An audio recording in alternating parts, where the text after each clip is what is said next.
Welcome to my new blog channel. এই দুপৰীয়া সময় বৰষুণ জাক দিলে আজি অলপ কৰি মই অকণমানজনী মই বহি এখন দি কলমটো দি ABCD এনেই লিখিবলৈ দিলোঁ। তাৰপিছত মই দুপৰীয়া ৰান্ধিবৰ কাৰণে মাছ অলপ আৰু মাছৰ কণী অলপমান ল'লোঁ।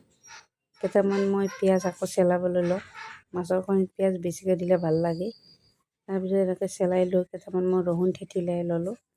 তাৰপিছত মই এনেকৈ ওলাই দিলোঁ, আপোনালোকে জানেই। তাৰপিছত মই কেৰাহীটোত তেল দিলোঁ, পিঁয়াজটো দিম। এইবাৰ মই পিঁয়াজটো এনেকৈ লালকৈ ভাজিম অলপমান দেৰিকৈ। তাৰপিছত এনেকৈ খৰচটোদি মই লৰিয়াই দিম পিঁয়াজখিনি। ইয়াতে নিমখ দিলোঁ, নিমখটো দিলে লাহি হৈ যায় পিঁয়াজটো। পট কৰি হ'বলৈ এনেকৈ কৰিব লাগে। তাৰপিছত মই ৰহুন দিলোঁ, ৰহুনটো দিও মই লাৰি দিম মই। তাৰপিছত মই ইয়াতে জলকীয়া অকণমান তিনিটামান দি দিছোঁ। তাৰপিছত হালধি দিলোঁ ইয়াতে। তাৰপিছত জিৰাৰ গুড়ি দিলোঁ অলপমান, ধনিয়াৰ গুড়ি দিলোঁ মই অলপ। তাৰপিছত আকৌ লাৰি দিলোঁ মই। লাল কৰি পিঁয়াজটো লাৰি দিলে ভাল লাগে। ইয়াতে অলপ পানী দিলোঁ, পানীটো দিলে পিঁয়াজটো অলপমান আকৌ কোমল হৈ যায়। ইয়াতে কণীখিনি ঢালি দিলোঁ, কণীখিনি ভালদৰে লাৰি দি এনেকৈ মই ভাঙি দিওঁ। তাৰপিছত অলপমান আকৌ পানী দিম, পানীটো দি অলপমান গৰম মছলা ছটিয়াই দিলোঁ। ইয়াতে আকৌ ঢাকনিটো মাৰি দিলোঁ মই, ইয়াতে সিজি থাকক। তাৰপিছত এই দেখিছে আপোনালোকে কি ধুনীয়া হৈছে।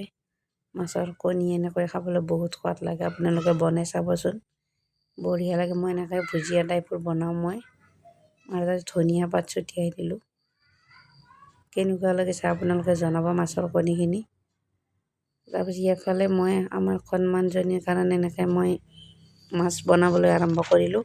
ৰহুন পিঁয়াজ এনেকৈ দিলোঁ, আপোনালোকে দেখিছে। তাড়াতাড়ি কাৰণেই দেখালোঁ মই। ইয়াতে মাছখিনি ঢালি দিলোঁ। মাইনাজনী নাখায় মাছৰ কণী, সেইকাৰণে মাছ বনালোঁ অলপমান দুপৰীয়া সাঁজটোৰ কাৰণে।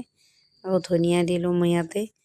এয়া মই ভাত, মাছ আৰু বঙালী জ্বালা ল'লোঁ। ইয়াতে অলপমান ভাত আৰু মাছ লৈ কণীটো এনেকৈ মই শুকানকৈ খাই ভাল লাগে ভাতৰ লগত। আপোনালোকে খাই চাবচোন। যদি ভাল লাগিছে লাইক কমেণ্ট ছাবস্ক্ৰাইব কৰিবলৈ আপোনালোকে নাপাহৰিব।